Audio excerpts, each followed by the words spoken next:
তোমাকে না জানিয়ে তোমার এই কালো কুচকুচে চুল আমি সাদা করে দেব, রুখতে পারবে?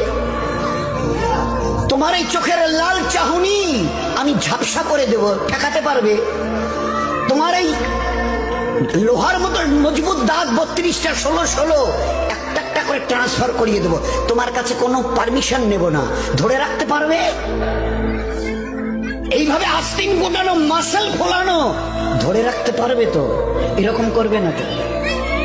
এইভাবে এরকম হবে না তো? সামনে এসে একটা পান দিচ্ছে, এই হাত, চাচা এই হাতটা নিলেন, এই হাতটা করলেন, আরে বাবা দেখ না চিমটি কাটিতে কিচ্ছু নেই।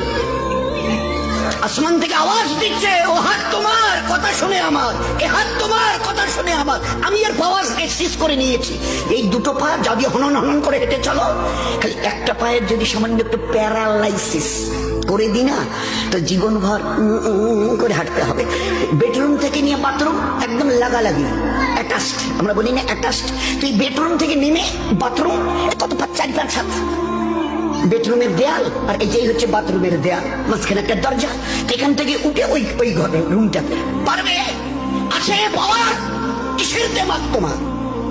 কিসের এই অহংকার তোমার? শুনুনি কোনোদিন নবীজির কাছ থেকে অহংকার, তাকাব্বুর এটা আমার চাদর, বড়াই এটা আমার চাদর, আল্লাহ বলছেন। আর আমার চাদর ধরে যে টান দেয় তার ঠিকানা কোথায়? বলেন না, সবাই কম বেশি জানে।